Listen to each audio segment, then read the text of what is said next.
안녕하세요. 사연에 빠지다의 DJ 민영입니다. 오늘도 2개의 사연 준비되어 있으니까요. 구독과 좋아요 버튼 꾹 눌러주시고요. 끝까지 함께 해주세요. 그럼 오늘의 사연 시작해 볼게요. 안녕하세요. 저는 30대 중반의 여성입니다. 제가 30이 넘도록 살면서 누구에게도 피해도 안 끼치고 착하게 살아왔다고 생각했는데 작년에 결혼을 하려다 엎어진 경험이 있습니다. 상대 남자의 어머니 때문에 파혼을 하는 지경에 이르러서요. 생각만 해도 너무 분하고 화가 나서 이렇게 사연에 빠지다에 글을 쓰고 있습니다. 저는 이 유튜브 채널을 자주 듣는 애청자예요. 저의 직업은 소아과 의사인데요. 간호사님들하고 점심시간에 병원에서 같이 밥을 먹으면서 사연에 빠지다를 듣곤 합니다. 그러면서 각자 그 사연에 대해 한마디씩 토론도 하고요. 저는 아직 미혼이라 알지 못하지만 저희 병원에서 근무하는 수간호사님은 40대 후반이시고 접수대에 계신 간호조무사님은 50대의 여자분이시거든요. 그래서 그 두 분은 사연에 빠지다에 나오는 그런 시어머니들이 정말 있다고 본인들도 소시적에는 시집사이들을 꽤나 당했다고 하시더라고요. 지금은 다들 나이가 있으시니 시어머니 간섭 받지 않고 잘들 살고 계시지만 말이에요. 그러면서 50대 간호조무사님은 저한테 결혼은 해도 후회, 안 해도 후회라고 하면서 웬만하면 결혼을 하지 말라고 하시더라고요. 그럼 옆에서 다른 수간호사 선생님은 그래도 한 번은 하라고 하시고요. 이게 참 희한한 일인데요. 두 분도 의견이 갈리더라고요. 우리 주위 선생님은 혼자 사시는 게 더 나아. 의사겠다, 능력 좋겠다. 나 같으면 혼자 살아. 나는 주부로 살다가 뒤늦게 간호조무사 시험 봐서 여기 취직한 거 아니야. 애들 학원비 벌려고 들어온 거지. 우리 남편이 돈 좀 잘 벌었어 봐. 나도 집에서 살림만 하고 싶다. 에이, 그래도 한 번쯤은 해보는 게 낫잖아요. 안 그래요? 주희쌤은 결혼하고 싶은 생각 없어? 난 결혼해보는 게 그래도 낫다고 봐. 이렇게 한마디씩 하시는 간호사 선생님들을 보며 저는 요즘엔 쓴웃음만 짓는 일이 많아졌습니다. 그건 1년 전쯤 전에 저에게 황당하고 슬픈 일이 일어났기 때문이에요. 지금은 간호사 선생님들도 다들 아시지만 그때는 제가 파혼을 했다는 걸 비밀로 했거든요.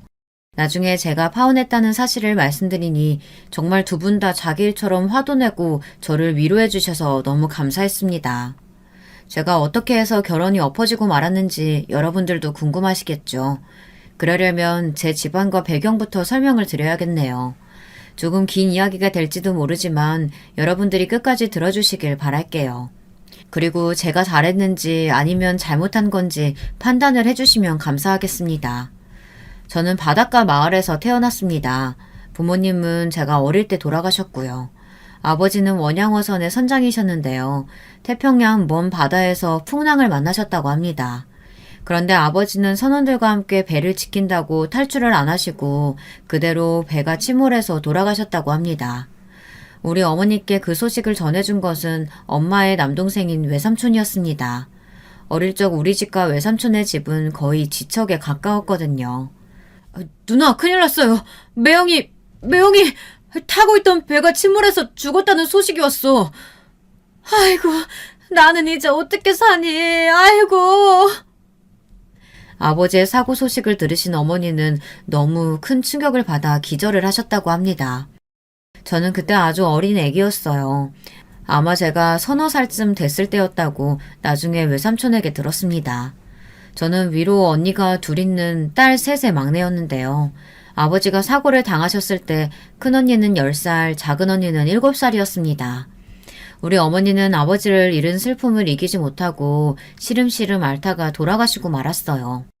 아버지가 태평양에서 선박사고를 당하신 지 1년도 안 되어서 말입니다. 그렇게 우리 부모님은 저희 세 자매를 남기고 차례차례 유명을 달리하고 말았습니다. 하루아침에 고아가 되어버린 저희 세 자매는 외삼촌 집으로 가서 외삼촌과 외숙모의 손에 의해 자랐습니다. 어머니가 돌아가시기 전에 외삼촌께 유언으로 이렇게 말씀하셨다고 합니다. 용진아, 나는 이제 틀렸어. 네 매형이 저 하늘에서 날 불러. 하지만 죽어서도 내 우리 딸들 생각하면 편히 눈을 못 감을 것 같구나.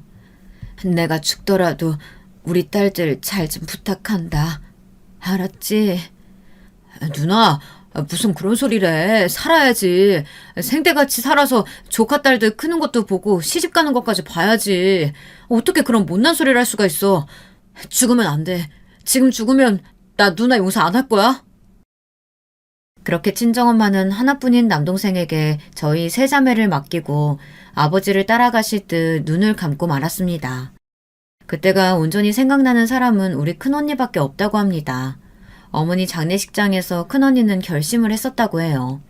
외삼촌 댁에서 얼른 독립해서 우리끼리 잘 살 테니 엄마는 걱정하지 말라고요. 나중에 큰언니에게 그 말을 전해 듣고 저는 눈물을 흘렸습니다. 큰언니의 어깨에 지어진 가장의 무게라는 것이 얼마나 컸던지, 그게 얼마나 언니의 마음을 짓눌렀는지 이해가 갔으니 말이죠. 외삼촌은 아이가 없었어요. 그래서 저희 자매들을 정말 끔찍하게 사랑하셨습니다. 외숙모도 마찬가지셨고요. 거의 같은 동네에서 매일 보면서 우리 부모님이 살아계실 때도 저희들은 외삼촌의 집에 가서 밥도 먹고 자고 가기도 했기 때문에 외삼촌 집에 사는 것은 어렵지 않았습니다. 나중에 알게 되었지만 외삼촌은 아이를 가질 수 없는 불임의 몸이었다고 합니다. 그래서 외숙모도 아기를 포기하고 사셨다고 하더라고요. 그러다가 우리 부모님이 돌아가셔서 저희들을 맡게 되어 기뻤었다고 하시더군요. 이렇게라도 딸들이 생겨서 좋으셨다고 합니다. 외삼촌은 엄마가 돌아가신 후 저희 자매들의 후견인이 되어 주셨습니다. 그리고 제가 초등학교에 들어가기 전에 외삼촌은 우리 자매들과 함께 서울로 이사를 가셨습니다. 시골에서 농사만 짓고 사는 것에 위기감을 느끼신 외삼촌은 무작정 우리 가족들을 이끌고 서울로 상경을 하셨습니다. 그리고는 함께 살 작은 집을 얻고 쌀집에서 배달 일을 시작하셨어요. 외숙모는 강남의 큰 식당의 주방 이모로 취직을 하셨고요. 그러다가 두 분이 어느 정도 돈을 모아서 외삼촌은 강남 한복판에 갈비집을 하나 차리셨어요. 외숙모가 손맛이 아주 좋으셔서 고기 외에도 반찬을 참 정갈하게 맛있게 잘하셨거든요. 외삼촌이 차린 갈비집은 곧 강남에서 유명한 핫플레이스가 되었습니다. 그 당시에 강남 가든 하면 부자들이 갈 수 있었던 외식 장소였거든요. 장사가 잘 되니까 외삼촌은 갈비집을 더 크게 키우고 8층 건물로 확장을 하시게 되었어요. 그게 제가 고등학교를 다닐 때니까 지금부터 10년 전쯤의 이야기였습니다. 그때 작은 언니는 미대를 다니고 있었고 큰 언니는 대학 졸업하고 작은 무역회사에 취직을 했었던 때였어요. 어느 날 큰 언니는 외삼촌에게 이런 말을 했었다고 합니다. 외삼촌, 저희들 이제 따로 나가서 살게요. 언제까지 외삼촌한테 의지해서 살 수도 없고 이제까지 키워주신 것도 너무 감사한데 더 이상 폐를 끼칠 수 없을 것 같아서요. 이제 제가 취직을 하게 됐으니 제 동생들은 제가 돌보겠습니다.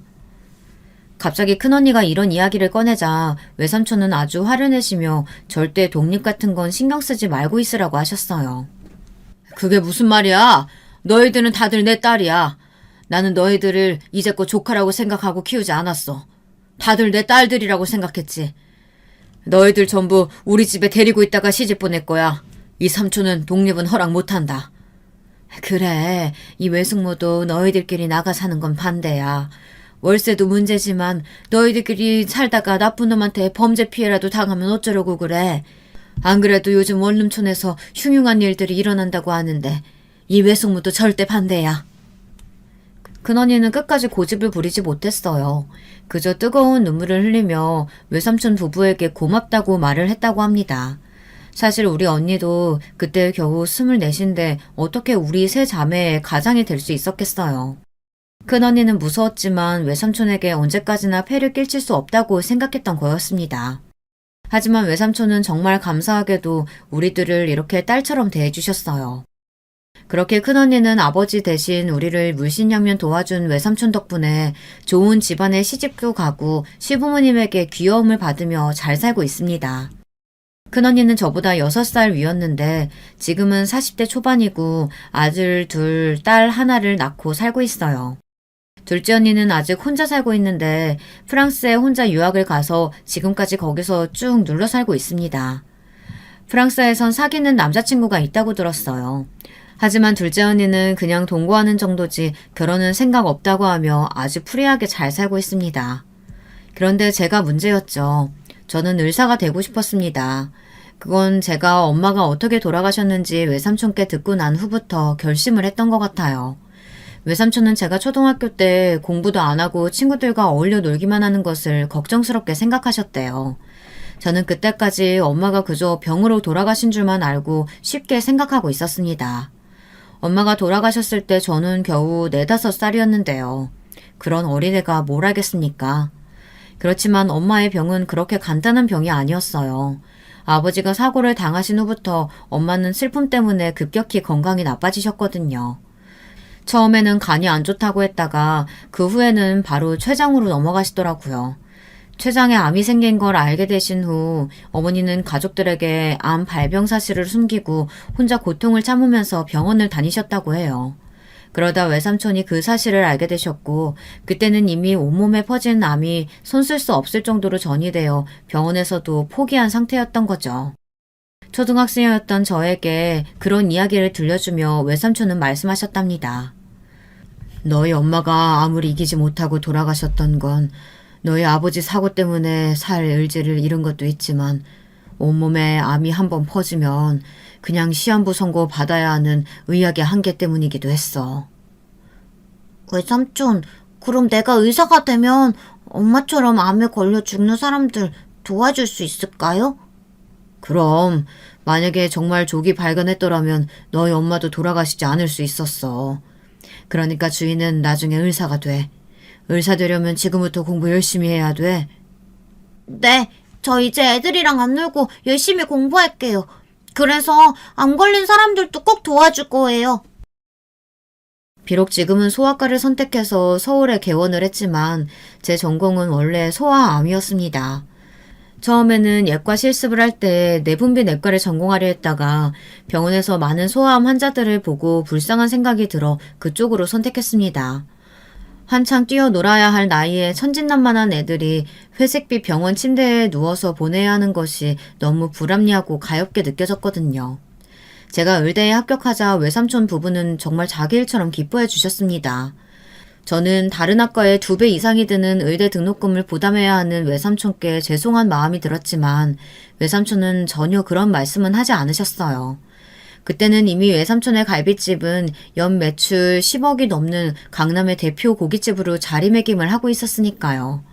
저는 지금도 외삼촌에게 너무 감사한 마음뿐입니다. 만약 저희 세 자매에게 외삼촌이 없었다면 지금까지 하고 싶은 일들 하면서 살지도 못했을 거고 큰언니도 결혼은커녕 소녀 가장으로서 우리 자매들 뒤치다꺼리나 하고 있었을 테니까요.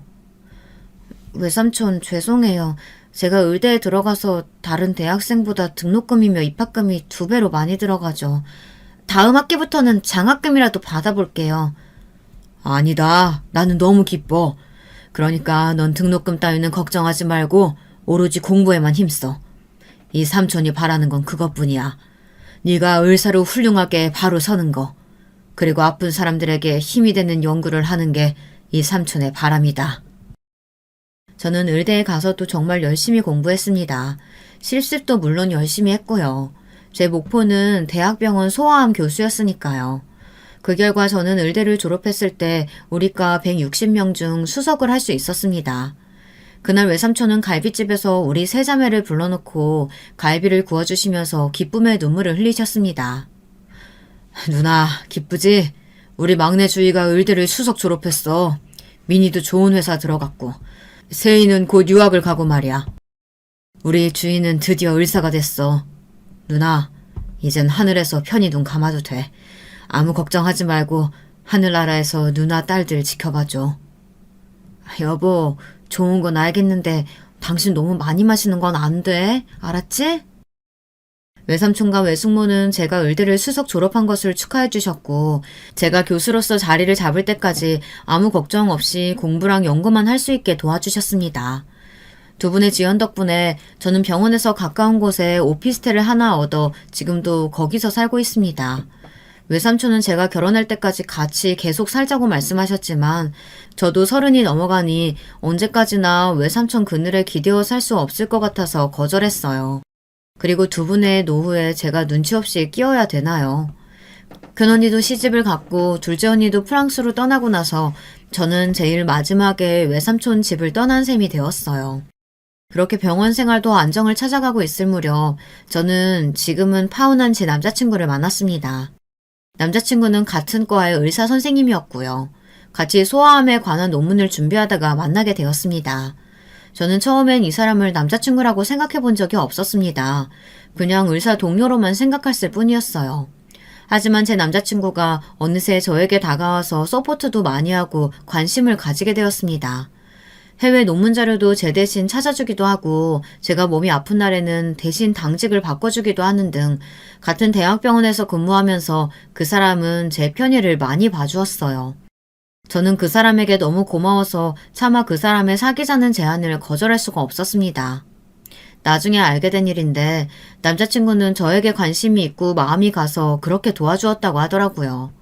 자기 일까지 제쳐두고 저를 도와 논문 준비에 열중하는 남자친구를 보면 저는 좀 미안한 마음이 들었습니다. 그래서 어느 날은 남자친구에게 물었어요.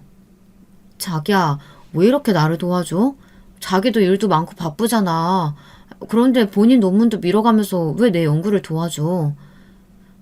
나는 그렇게밖에 너를 위해서 할 수 있는 게 없어서 그래. 내가 돈이 많아서 널 호강시켜줄 수 있으면 진짜 그렇게 했지. 하지만 난 가난한 의대생이었고 이제 펠로우 된 지도 얼마 안 돼. 주위 너를 위해서라면 내 시간도 잠도 아깝지가 않아. 참 이상한 일이지만 그 사람의 이 말은 제 마음에 몽글몽글하게 와닿았다고 할까요? 저는 그 사람이 저를 위하는 방식이 참 좋았어요. 돈이나 맛있는 음식, 해외여행 같은 것들은 아니지만 제 일을 인정해주고 도와주려고 하는 그의 마음이 참 고마웠습니다. 그렇게 해서 그 사람과 저는 의사 동료에서 마음을 나누는 연인이 되어갔습니다. 누가 고백을 하고 그 고백을 받아주고 그런 게 아니라 물 흐르듯 자연스럽게 사귀게 되었어요. 저는 그 사람의 다정한 면이 좋았어요. 의사로서는 냉철하고 판단력도 빈틈없었던 그 남자가 저와 함께 있을 때만 곤두서 있던 신경줄을 풀어놓고 웃을 줄 아는 사람이었습니다. 저는 남자친구와 1년을 넘게 사귀었어요. 그동안 같이 월차도 내고 가끔은 여행을 가기도 하고 바쁜 와중에도 병원 밖에서 잠깐 동안 남들의 눈을 피해 데이트를 즐기기도 했습니다. 같이 소아암 환자의 수술을 한 후에는 휴게실에서 만나 커피를 마시거나 돌보던 환자 아이의 죽음을 보게 된 날에는 서로의 품에 안겨서 울기도 했어요. 그렇게 우리들의 유대관계는 연인을 넘어서서 단단해져 갔습니다. 하지만 저는 외삼촌 부부에게 남자친구가 있다는 말을 하지 않았어요. 아직 그 사람에 대해 확신이 들지 않았기 때문입니다. 이 사람과 결혼해도 괜찮겠다는 결심이 생길 때 그때 말을 해도 늦지 않겠다고 생각했어요. 저는 원래부터 결혼하고 싶다는 생각은 없었어요.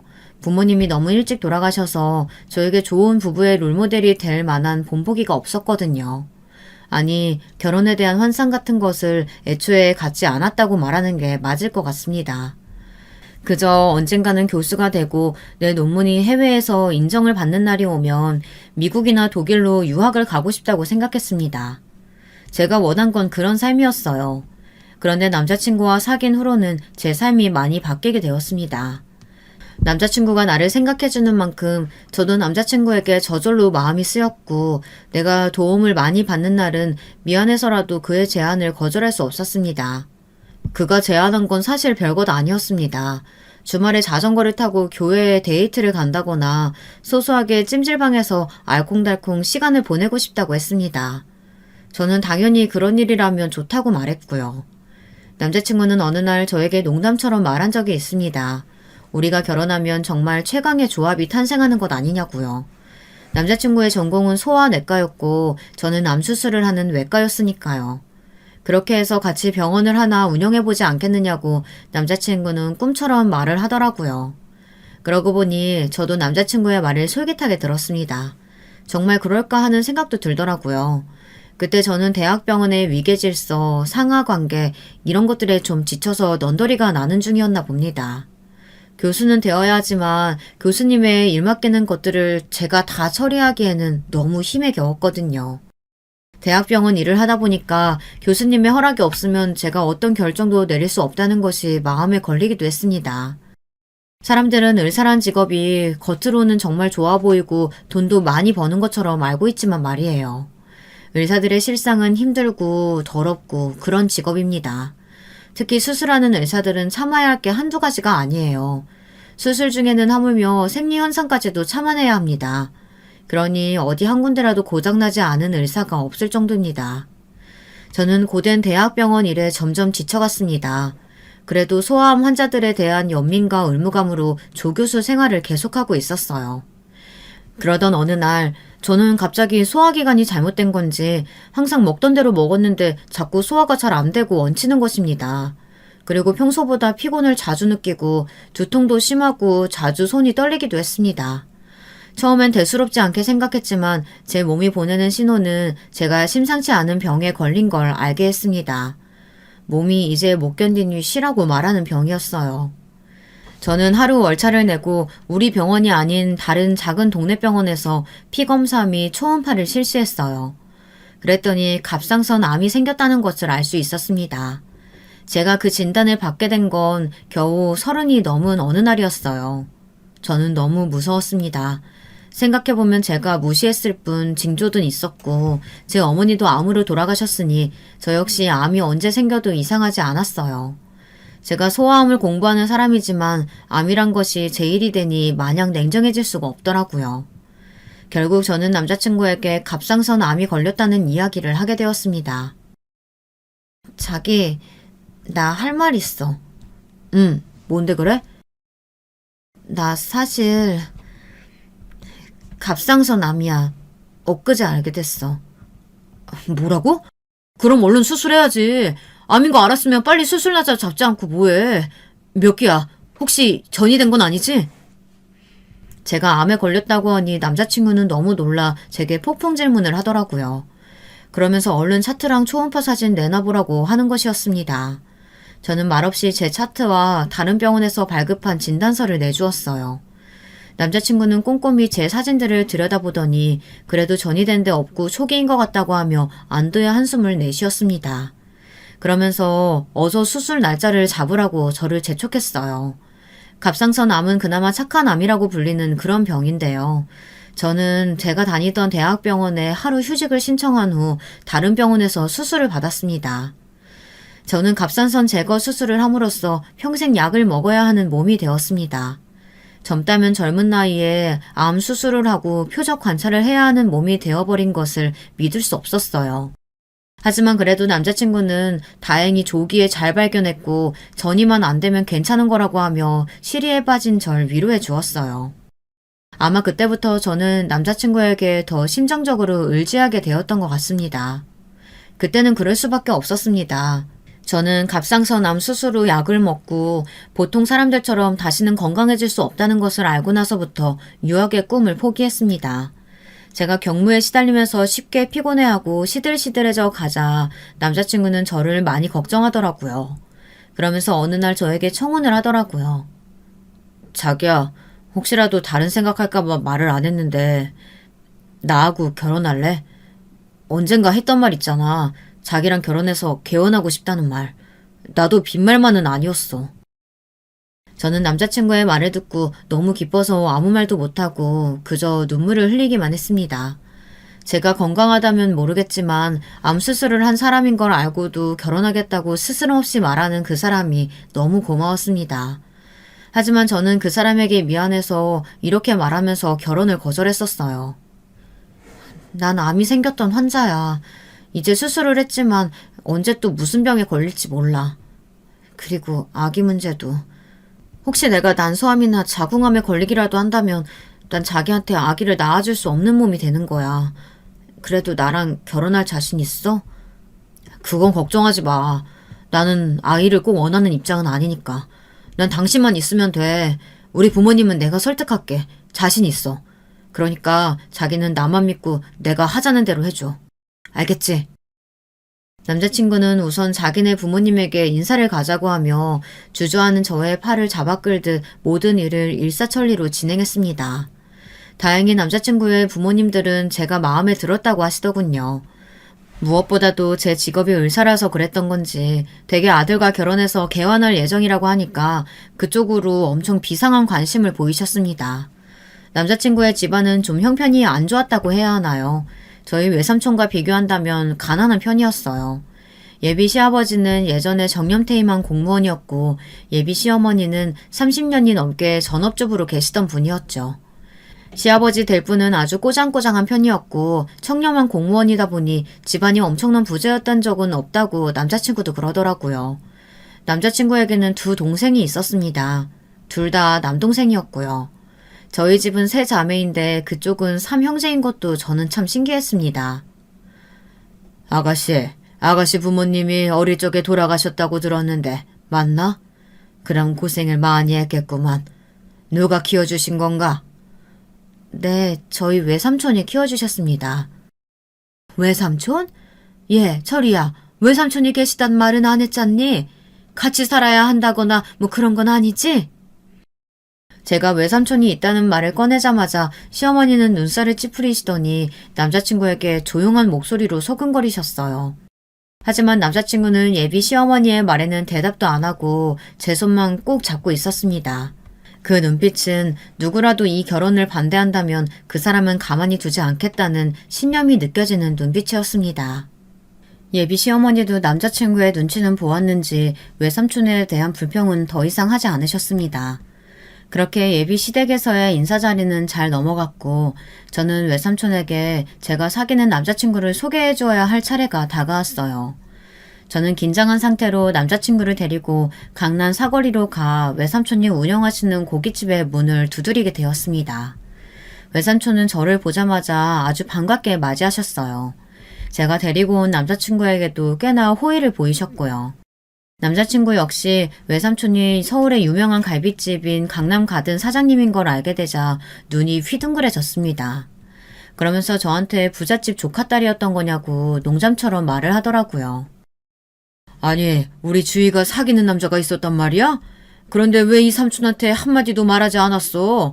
진작 알았으면 내가 너희들 불러서 고기도 자주 사주고 뭐 필요한 것도 다 사줬을 텐데. 주희야, 이 삼촌 정말 서운해? 삼촌 죄송해요. 그동안 이런저런 일들이 많아서 인사도 못 드리고 남자친구에 대한 말도 못했어요. 사실 오늘은 제가 청혼받고 외삼촌께 인사도 드릴 겸 같이 찾아왔어요. 그러니 제 남편 감으로 생각하고 이 사람 잘 좀 봐주세요. 안녕하세요. 저는 장철이라고 합니다. 외삼촌께서 주희씨 부모님 대신해서 어릴 적부터 키워주셨다고 들었습니다. 주희씨 잘 키워주셔서 감사합니다. 저는 남자친구의 첫눈 같은 목소리에 정말 깜짝 놀랐어요. 평소에는 나긋나긋한데 그날은 정말 긴장해서 기합이 들어갔는지 완전 군대 때 목소리가 나오더라고요. 외삼촌은 그런 남자친구를 보며 너털 웃음을 터뜨리셨습니다. 그래. 자네 어디서 근무했나? 군의관이긴 했을 거고 아주 기합이 빡 들어가 있는 게 마음에 드네.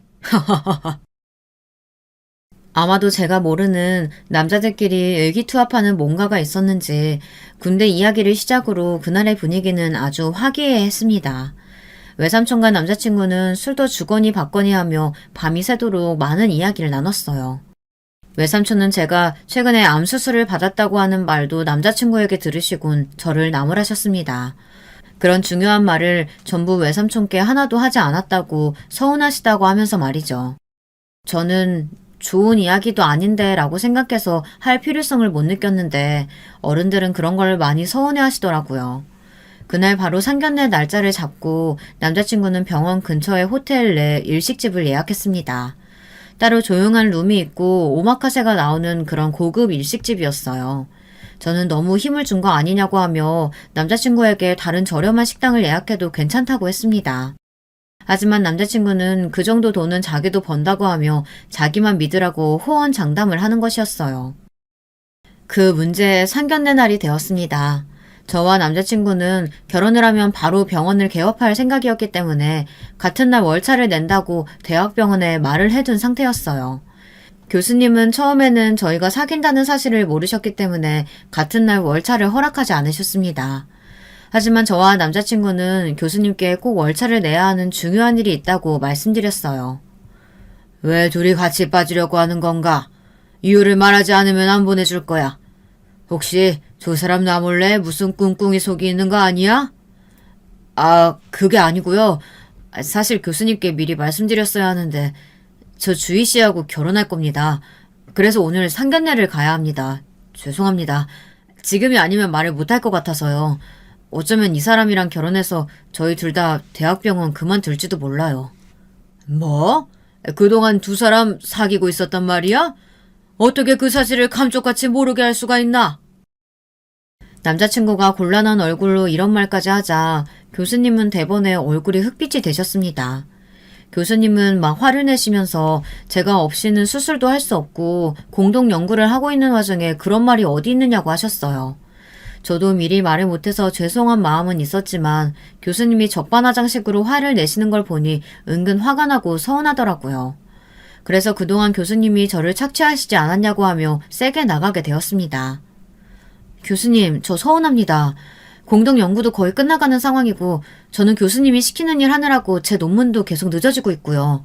사실 저 얼마 전에 갑상선 암 수술 받았습니다. 이것도 교수님이 시키신 일 때문에 쉴 시간이 없어서 그런 거 아니겠어요? 교수님은 제가 암 수술을 한 사실을 알고 조금 놀라신 눈치였어요. 그런 일은 왜 보고하지 않았냐고 하시더라고요. 저는 그것도 좀 이해가 안 됐어요. 교수님이 가족도 아니고 그런 사실까지 알아야 할까요? 하지만 저희들이 결혼해서 둘 다 그만두게 되면 소아암 병동에 큰 손실이 난다고 하며 저는 나가되 남자친구까지 그만두는 것은 끝까지 허락하지 않았습니다. 그렇게 한 가지도 해결이 안 된 채 찝찝한 마음으로 우리는 상견례장에 나란히 참석하게 되었습니다. 저와 남자친구는 예약한 호텔 일식당에 마련된 룸으로 들어갔어요. 그랬더니 예비 시부모님과 남동생들이 쫙 앉아 있었고 우리 쪽에는 외삼촌과 외숙모 그리고 큰언니가 와 있었어요. 저는 조금 늦어서 시부모님께 죄송하다고 사과한 후 남자친구와 마주보고 앉았습니다. 시아버지와 외삼촌은 서로 어색하게 앉아있다가 음식이 차려지고 외숙모님이 정적을 깨자 그제서야 통성명을 하시는 거였습니다. 시아버지는 어쩌다가 외삼촌이 저를 키우게 되셨는지를 간략하게 들었다고 하시며 먼저 말을 꺼내셨습니다. 이렇게 어색하게 있지 마시고 음식도 드시고 이야기 좀 하세요. 여보 뭐해? 당신이 먼저 말도 좀 걸고 해야지. 네, 새아기 될 이 아이에게 들었습니다. 어릴 적에 누님 부부가 돌아가셨다고. 그동안 얼마나 마음고생이 심했습니까? 그런 와중에 또 조카 딸들을 잘 키워주시기 쉽지 않은 일인데 어려운 일 하셨습니다. 아닙니다. 당연히 해야 할 일을 했던 겁니다. 저는 주희를 조카라고 생각하지 않고 제 딸처럼 키웠습니다. 저에게는 딸이나 마찬가지 나입니다. 긴장되었던 분위기가 풀어지자 상견례 자리도 무르익어 갔습니다. 예비 시아버지와 외삼촌은 처음에 어색했던 것도 언제 그랬냐는 듯 서로 술 한 잔씩 주고받으며 화기애애하게 이야기꽃을 피우셨습니다. 그런데 갑자기 예비 시어머니가 던진 말에 결정적으로 저와 우리 가족들의 마음이 상하고 말았습니다. 그래서 그날의 상견례 자리에서 파혼으로 돌아서게 된 거였습니다. 그 말이 도대체 무엇이었는지 여러분들 궁금하지 않으신가요? 지금부터 본론이니 잘 들어주시기 바랍니다. 저희 예비 시어머니는 계속해서 뭔가 불만이셨던지 식탁에 놓인 음식은 거들떠보지도 않으시고 굳은 얼굴로 앉아 있었습니다. 외숙모는 불만이 가득한 표정으로 음식도 먹지 않는 저의 시어머니를 보시더니 의아해하며 음식을 권해드렸어요. 사부인, 음식이 입에 맞지 않으신가요? 왜 한 젓가락도 드시질 않고? 내가 할 말이 좀 있어서 그럽니다. 우리 아들 철이가요. 알다시피 장남에다가 의사입니다. 우리 집안을 일으켜 세워야 할 의무가 있는 아이예요. 그런데 저희 집에서는 우리 아들 병원 개업해줄 형편도 못 돼서 철이가 지금 고생이 많아요. 그러니까 주희하고 결혼해도 외삼촌 내분까지는 못 모신다 이겁니다. 네? 그게 무슨 말씀이시죠? 갑자기 찬물이 확 끼얹어지는 듯이 분위기가 싸해졌어요. 하지만 예비 시어머니는 그런 분위기는 아랑곳하지 않고 자기 할 말만 침 튀겨가며 열심히 하시는 거였습니다. 그런데 그 시어머니의 말이란 게 정말 어처구니 없이 이기적인 말이었던 겁니다. 저희 예비 시아버지와 외삼촌 모두 시어머니만 황당하게 쳐다보면서 말을 잇지 못하고 계셨어요. 막말로 저는 새 며느리 될 애가 부모님이 안 계신다길래 좋아했습니다. 며느리가 의사고 둘이 같이 병원 개업하면 우리 철이한테 도움이 좀 되려나 했죠. 그런데 외삼촌이 키워주셨다는 명목으로 돈이나 달라고 하시는 거 아니에요? 그러니까 의사 며느리 앞길 막지 마시고 그쪽은 그쪽대로 사셔야죠. 안 그렇습니까? 엄마, 그게 무슨 소리예요? 주인의 외삼촌이 얼마나 부자신데 그런 소리를 하세요. 이분이 누군지 알긴 아세요? 왜? 내가 못할 말 했냐? 이 사람이 누군데 이러는 거야? 조카가 의사니까 거기에 빌붙으려고 상견례에 나온 거 아니겠어? 참다 못한 남자친구가 자기 어머니의 입을 막으려고 큰 소리를 지르고 말았습니다. 예비 시아버지는 황당한 말을 하는 시어머니를 멍하니 쳐다보다가 이마를 탁 치면서 고개를 흔드셨습니다. 정말 못 말리겠다는 거죠. 외삼촌과 외숙모는 얼굴이 울그락불그락해지면서 머리 끝까지 오른 화를 감추느라 쩔쩔매셨습니다. 남자친구는 자기 어머니에게 실망한 표정으로 이렇게 말하더군요. 엄마, 당장 주인의 외삼촌한테 사과드리세요. 아니 도대체 누가 그런 말을 했다고 어머니 혼자 지레짐작 실례되는 소리를 그렇게 막 하시는 거예요. 주인의 외삼촌 강남에 10층 건물 있으신 강남가든 사장님이세요. 뭐? 그 유명한 갈비집 사장님이라고? 에이, 거짓말 하지 마! 됐네. 사부인이 날 못 믿으시는 것 같으니 이 결혼은 못 시키겠네. 내 장서방 자네가 우리 집에 왔을 때 너무 마음에 들어서 병원 개원하라고 자네 앞으로 우리 건물 5층에 점포 하나 내주려고 했는데 안 되겠구만. 저희들은 이만 가보겠습니다. 다시는 얼굴 볼 일 없겠네요. 실례했습니다. 외삼촌은 잔뜩 화가 나서 제 손을 잡아 끌고 상견례 자리고 뭐고 박차고 나가려고 했습니다. 그랬더니 제 남자친구는 외삼촌 앞에 무릎을 꿇고 엎드려서 애걸복걸 하는 것이었어요. 제발 화를 거두어 달라고요. 예비 시어머니가 자기가 말을 잘못했다는 걸 깨닫고 손을 부들부들 떨다 갑자기 꺼이꺼이 울기 시작했습니다. 아이고, 내가 잘못했다 쳐라. 내가 오해를 했구나. 새아기 외삼촌께서 저를 용서 좀 해주시면 안 되겠습니까? 그저 늙은 엄마가 너무 걱정이 많아서 그만 실례를 저질렀네요. 제발 좀 용서 좀 해주세요. 아닙니다. 고깃집이나 하는 제가 뭐가 사돈으로서 흡족하시겠어요. 제가 주위 부모님도 아닌데요. 저 역시 그런 편견에 가득 찬 시어머니 자리는 마음에 안 듭니다. 주희야, 어서 가자니까 뭐하니? 갑자기 시어머니는 남자친구 옆에서 무릎을 꿇고 손을 모아 싹싹 빌며 본인이 말실수한 것 같으니 용서해달라고 하시는 거였습니다. 하지만 우리 외삼촌이 그런 일로 금방 마음을 푸실 분은 아니었어요. 우리 외삼촌도 자존심이 엄청 강한 분이었거든요. 시골에서 힘들게 농사짓다 강남에 와서 얼마나 고생하며 이뤄낸 건물주의 꿈인데 그걸 그렇게 폄하하고 우습게 보는 예비 시어머니가 좋게 보일 리가 없었습니다. 그리고 그렇게 가볍게 입방정을 떠는 사람과는 사돈을 맺을 필요도 없죠. 저는 그때 생각 없이 말씀하신 예비 시어머니가 너무나 원망스러웠습니다. 평소에 제가 남자친구에게 우리 외삼촌이 강남에 있는 강남가든 사장님이라고 말했다면 지금 이 사태가 달라졌을까요? 어쩌면 그럴지도 모르죠. 하지만 사람을 가진 재산 정도나 권력으로 판단하는 그런 속물 같은 시어머니의 면모는 저도 좀 거부감이 들었습니다. 그래서 잠자코 일단 외삼촌 부부를 따라 상견례 장소를 파하고 나왔습니다. 남자친구에겐 다시 연락하겠다고 했고요. 어차피 다음날 우리는 만나게 되어 있었어요. 같은 병원에서 근무하니까 말이죠. 그렇지만 저는 화난 얼굴로 남자친구의 눈길을 피했고 오전 내내 한마디도 하지 않았어요. 말은커녕 얼굴을 마주대하고 싶지도 않았고요. 코를 박고 복도를 걸어가다 저는 남자친구를 마주쳤습니다. 얼른 그의 눈을 피하면서 다른 길로 가려고 했죠. 남자친구는 그런 저의 팔을 붙잡고 애처로운 눈으로 말했습니다. 잠깐만 주희야. 아직도 화난 거야? 우리 어머니가 잘못한 건 내가 사과할게. 그래도 안 될까? 난 정말 너 놓치기 싫어. 우리 이제까지 아무 장벽 없이 잘 사귀어왔고 결혼만 하면 되는데 왜 이렇게 됐는지 모르겠다. 그래. 나도 당신하고 헤어지는 건 아마 안타깝고 괴로울 거야. 하지만 우리 외삼촌이 모욕당한 부분에 있어서는 당신 어머니 잘못이 없다고 하긴 힘들어. 그리고 나 역시 자기네 어머니가 심하셨다고 생각해. 우리 외삼촌 전혀 나한테 빌부터 살려는 생각 안 하시는 분이야. 내가 그분들에게 은혜를 입었으면 입었지. 그래서 나도 외삼촌 외숙모가 더 늙으시면 모시고 살 생각도 했어. 그런데 자기네 어머니가 그런 말씀 하시다니 난 좀 놀랐어. 그래, 그건 내가 미안해. 하지만 우리 어머니도 말실수 하신 거잖아. 인정하셨잖아. 그런데 외삼촌이 저렇게 마음을 풀지 않으시니 나로서는 어떻게 할 방도가 없어. 제발 주희 네가 외삼촌께 말씀 좀 잘 드려줘. 그러면 해결될 일이잖아. 남자친구는 말로는 미안하다고 하면서 자기네 어머니에게 우리 외삼촌께 따로 사과를 드리겠다는 말은 절대 안 하더라고요. 그저 자기가 모든 걸 책임지고 외삼촌 마음을 풀어보이겠다는 말만 앵무새처럼 반복하는 것이었어요.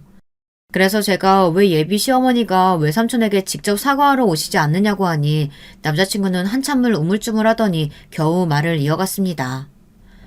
사실 우리 엄마도 아직은 네가 외삼촌에게 깊이 관여하거나 매어 사는 건 원하지 않는다고 하셨어.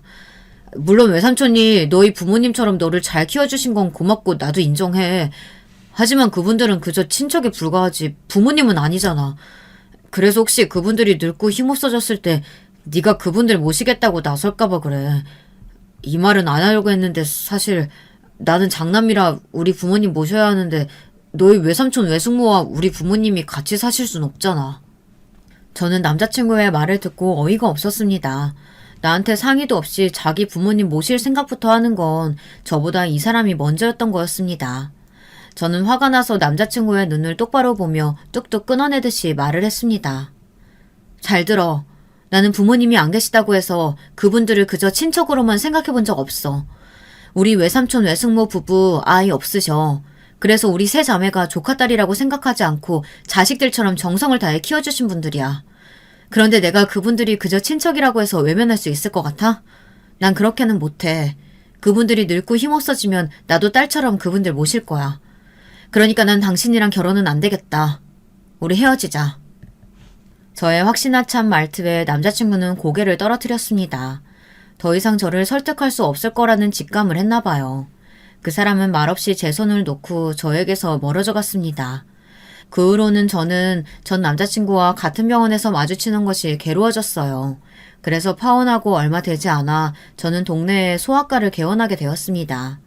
예정대로 대학병원에는 사표를 냈고요. 저와 헤어진 지 얼마 되지 않아 그 사람은 다른 부잣집 여자친구를 물었나 봐요.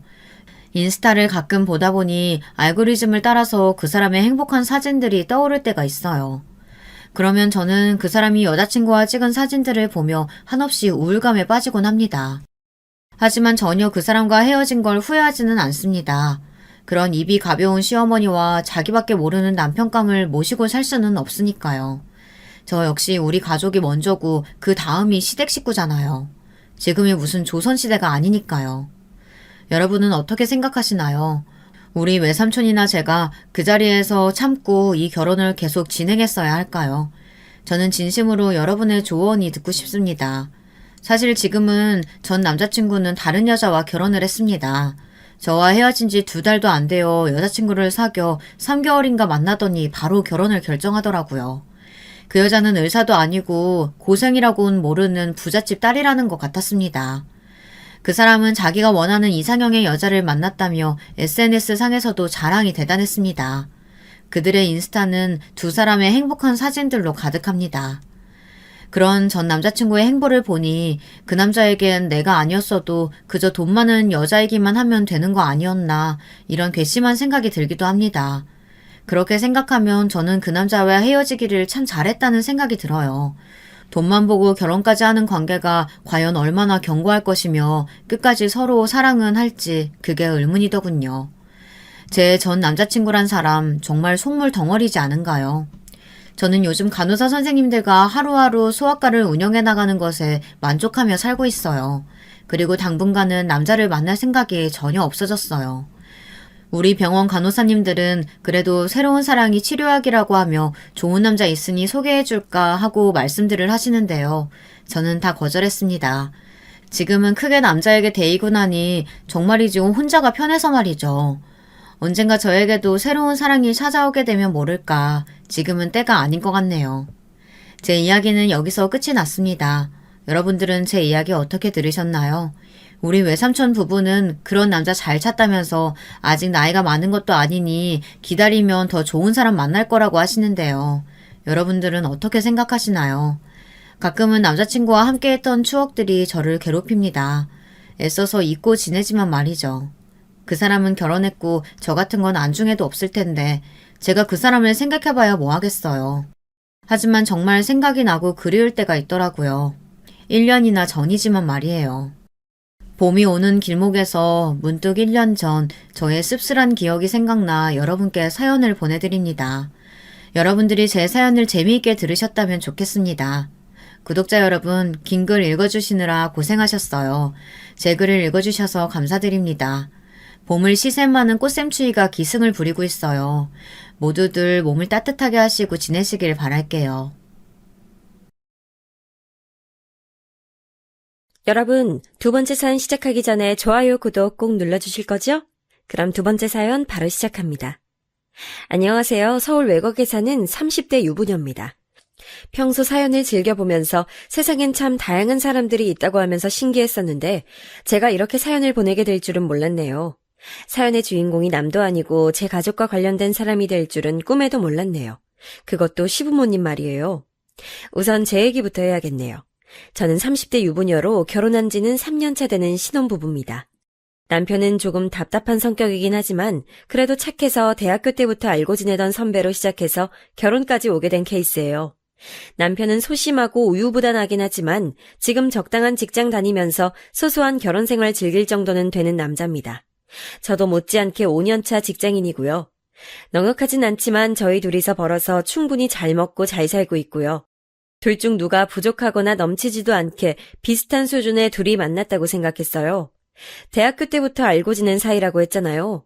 대학교 때부터 쭉 사귀었던 사이인지라 동기들은 물론 선후배들도 모두 알고 있는 캠퍼스 커플이었답니다. 저희는 신뢰를 중요시하는 사람들이라 늘 서로를 위해 아껴주고 배려해주는 마음으로 지내왔다고 생각해요. 그래서 6년의 연애가 잘 이어졌던 거고요. 6년이라면 길다면 길 수도 있고 짧다면 짧을 수도 있는데 저희는 연애 기간과는 상관없이 항상 이어질 거라고 생각했나 봐요. 그렇게 대학교를 졸업하고 나서 둘 다 원하는 직장에 취업해서도 쭉 잘 지내왔었죠. 그렇게 결혼까지 안정적으로 이어진 우리 두 사람이랍니다. 결혼도 나름 순조로웠어요. 약간 찝찝하긴 했지만 좋은 게 좋은 거다라고 생각하는 게 좋다는 가치관을 지닌 저는 잘 넘어갔다고 생각해요. 역시 싸한 느낌은 그냥 넘기면 안 된다는 말이 있는 이유가 있다는 생각도 하긴 했지만요. 당시 남자친구였던 지금 남편한테서 결혼하자는 얘기를 듣고 예비 시부모님을 찾아갔을 때였지요. 남자친구가 평소 유복하게 자랐던 건 잘 알고 있었어요. 저희는 6년이라는 시간 동안 사귀었고 남편이 그 당시 명품도 사용하는 걸 본 적이 많았고 넉넉하게 사는 집안이구나 하는 느낌을 받았던 적이 많았어요. 유복하게 자란 게 죄도 아니고 그래서 저렇게 사람이 마음에 여유가 있다고 하는 생각도 많이 들었어요. 게다가 있는 집 자식 티내지도 않고 항상 온화한 남편의 성격이 너무 마음에 들었어요. 그렇다고 해서 저희 집이 못 사는 것도 아니에요. 저도 나름 유복한 환경에서 자랐죠. 고향이 시골이긴 하지만 시골에서 나름 탄탄하게 일해오신 부모님 덕분에 어려움 없이 풍족하게 자란 편이에요. 그렇지만 이게 어디 나서서 얘기할 자랑거리는 아니기에 우리 집 재산이 얼마다 하면서 떠벌린 적도 없었어요. 그렇기 때문에 저와 제 남편이 정말 잘 만났다고 생각했어요. 아무튼 그렇게 예비 시부모님을 찾아뵌 날이었어요. 처음 인사하는 자리라 과일 바구니와 꽃 바구니를 사들고 갔어요. 반갑게 인사를 해주시면서 저희를 맞아주셨어요. 그런데 말이죠. 어머님, 그러니까 지금의 시어머니 표정이 그렇게 좋지는 않으신 거 아니겠어요? 어떤 표정이었냐고요? 제가 사들고 간 선물이 그렇게 탐탁지 않으셨나 보더라고요. 첫 만남 자리에 과일 바구니도 제일 큰 걸로, 꽃 바구니도 두 손으로 들어야 할 만큼 큰 걸로 나름 신경 써서 준비해 갔는데 어찌나 민망하던지요. 그래도 뭐 그날 기분이 좀 안 좋은 일이 있으셨나 하면서 넘어갔어요. 예비 시어머니는 그래 너희가 무슨 돈이 있다고 비싼 선물을 사왔겠니? 첫인사 자리부터 과한 선물을 바라서 얘기하는 건 아니다 이러시더라고요.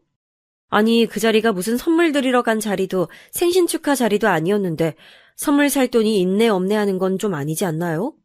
저는 제가 예민하게 받아들이는 거라고 생각했어요. 그렇게 거실에 다 같이 앉아서 식사하고 이런저런 얘기를 나누다가 집으로 돌아왔어요. 집에 돌아오면서도 제가 드린 과일 바구니와 꽃이 그렇게 약소했나 하는 생각이 들어서 마음이 편치가 않더라고요. 그래도 예비 남편한테 따로 얘기를 건네진 않았어요. 좋은 게 좋은 거라는 생각하는 저였으니까요. 좋은 결혼 이야기 해드리러 갔는데 굳이 만날 때 잠깐 드린 인사 선물로 기분을 해치고 싶진 않았거든요. 그렇지 않나요? 그냥 그렇게 문제 삼지 않으면 문제가 전혀 될 것도 아니었으니까요.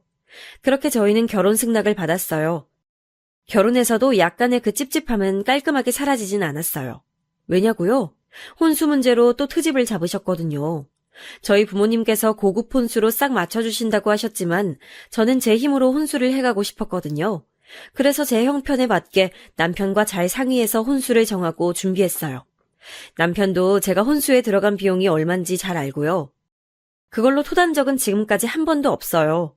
결혼식 비용도 저희끼리 번 돈으로 소소하게 잘 치렀고요. 부모님께서 해주신다고 해도 저희 힘으로 해결했어요. 그렇게 결혼식을 잘 마치고 연애 때와 마찬가지로 저희는 행복한 신혼생활을 하고 있어요. 그렇게 3년이 흘렀네요. 중간중간 저희 집을 시골 촌뜨기처럼 대하시는 시어머님 태도가 기분이 나쁘긴 했지만요. 제가 굳이 저희 부모님 재산을 미주알 고주알 얘기하면서 자존심 내세우는 것도 이상하다고 생각해서 말씀드리진 않았어요. 그 재산을 제가 할 것도 아니고 저는 지금처럼 욕심부리지 않고 저희 힘으로 사는 게 중요하다고 생각했거든요. 남편도 마찬가지고요. 저희 집 재산에 대해서 남편이 물어본 적도 없고요. 재산이 없는데 있는 척하는 건 거짓말이지만 재산이 있는 걸 굳이 말하지 않았다고 해서 나쁜 거짓말을 한 건 아니잖아요. 그렇다고 가난한 척한 적도 없고요. 저 쓸 만큼 쓰고 어려움은 없이 컸다는 것 정도는 남편도 다 알고 있어요. 돈이 중요한 시대지만 돈만으로 저희가 맺어진 건 절대 아니니까요. 그러던 어느 날이었어요. 저희 친정엄마한테서 전화가 왔어요. 저희 엄마가 워낙에 쿨하셔서 저한테 먼저 전화를 거신 적이 많이 없었거든요. 그런데 전화가 와서 좀 놀라서 금방 받았죠. 엄마 무슨 일이야? 갑자기 전화를 다 걸고. 어디 아픈 데 있어요? 아프긴 무슨. 그게 아니고 나 도시에서 살아보고 싶은데 네 생각은 어떠냐? 어? 엄마가? 그래. 아이 나이 드니까 큰 병원 근처에서 살면서 노년은 도시에서 깔끔하게 살고 싶네. 저는 당연히 찬성했죠. 친정아버지는 워낙 애처가이신지라 당연히 엄마 뜻에 따르실 거고요. 엄마는 제가 사는 서울로 이사를 오신다는 얘기였고 저는 알겠다고 했어요. 집이야 구해서 이사 오면 될 일이고요. 저희 가족에게는 이사 그 이상 그 이하도 아니었어요. 남편에게도 이야기를 전했죠. 남편도 잘 됐다. 명절에만 뵈러 시골 내려가는 것도 좀 안타까웠는데 이제 자주 찾아뵈어야겠다고 말하더라고요. 얼마나 마음씨가 예쁜가요, 우리 남편. 무튼 이렇게 된 차에 시부모님과 식사하는 자리에서 자연스럽게 저희 친정 부모님 이사 얘기가 나왔어요. 사돈이 가까운 곳에 오게 되어 좋구나, 자주 찾아뵙거라, 다 같이 자리 마련해봐라 이런 얘기가 나올 줄 알았는데 뭐라고 하셨는지 짐작이 가시나요? 시골에서 농사만 짓던 양반들이 서울 생활 적응하시겠니? 아이고, 서울 집값이 보통 집값도 아니고 어디 뭐 대출이라도 받으시는 거야? 하더라고요. 그러면서 저희가 사는 집 근처로 이사 가는 거냐고 물으시더라고요. 저희가 사는 동네가 좀 저렴한 곳이거든요. 저희는 저희 힘으로 집을 구했으니까요.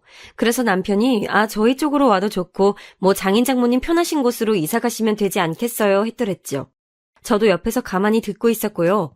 그때 시어머니가 뭐라고 하셨는지 아세요? 시골 땅 다 팔고 올라오셔도 서울에서 반지하 가격은 되겠니? 시세 잘 알아보고 말씀드려. 아니, 제가 돈을 보태달라고 한 것도 아니고 그냥 이사 오신다고 말씀드렸는데 이렇게까지 말씀하실 일인가요? 저희 부모님 사시는 곳만 시골이지 시골 스케일이 아니다라고 말씀드릴 일도 아닌 것 같아서 굳이 임결진 않았지만요. 저희 집 서울에서 살지 못해서 못 살았던 게 아니란 말이에요. 첫인사 드릴 때부터 쌓였던 저희 시어머니 역시나 기대를 저버리지 않고 제 가슴에 비수를 박으시더라고요. 그래도 참아야지 어쩌겠어요. 서울에서 꽤 큰 아파트 사시면서 경제적으로 힘들어 보이신 적 없으신 시어머니 입장에서 저희 시골집이 얼마나 작아 보였겠어요. 남편은 평소에도 온화하지만 이럴 땐 더 온화해요. 자기 어머니가 순진하셔서 잘 모르신다나. 아무튼 이렇게 또 기분만 상하고 집으로 돌아왔어요. 그렇게 시간이 흘렀어요. 저랑 남편은 평소대로 회사와 집을 오가며 직장 생활을 이어나갔고 저희 친정 부모님은 원래도 쿨하셨기 때문에 구구절절 설명해 주시진 않았지만요. 집을 내놨다, 집이 팔렸다, 땅도 다 처분하고 서울 올라간다와 같이 짧게 상황 정도는 알려주셨어요. 서울 어느 동네에 이사 오실지도 구체적으로 말씀 안 해주시더라고요.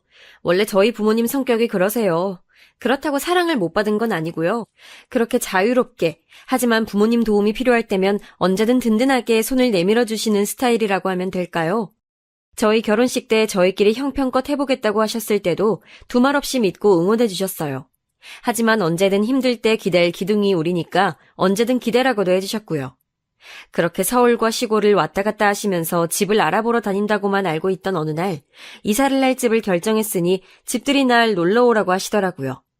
알겠다고 하고 시부모님께도 친정 부모님이 서울에 집을 구해서 이사를 곧 오신다고 말씀드렸더니 또 뭐라 그랬게요. 아이고, 어떤 이상한 집을 구했는지 좀 안타깝네. 우리한테 좀 물어보시지.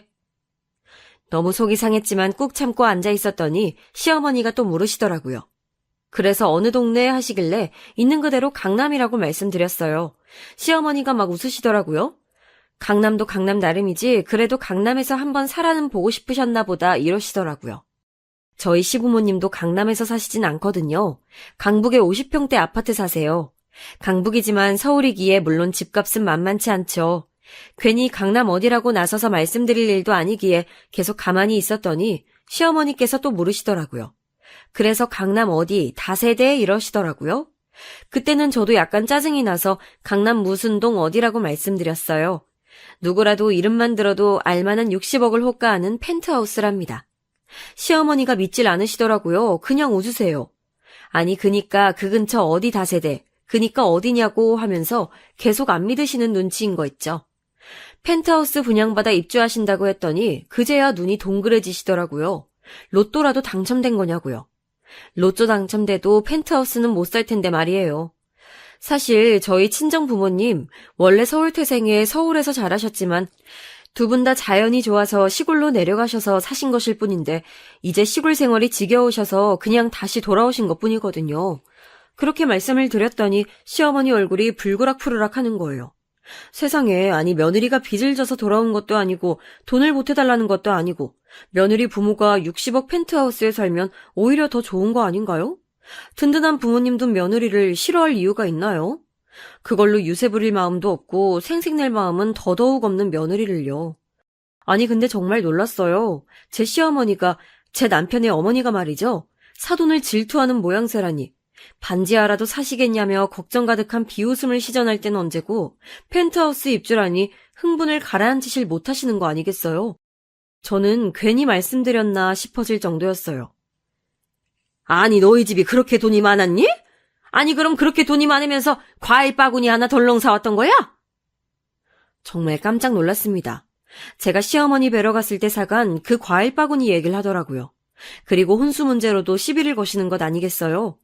아니 그렇게 잘 사는 집안에서 이런 혼수가 웬 말이냐고 거의 개거품을 무시는 것 아니겠어요? 시어머니는 기분이 나쁘셨는지 바로 일어나더니 댁으로 돌아가셨어요. 그리고 그것도 모르고 저희 친정 부모님은 시부모님을 집들이에 초대하려고까지 생각하고 계셨어요.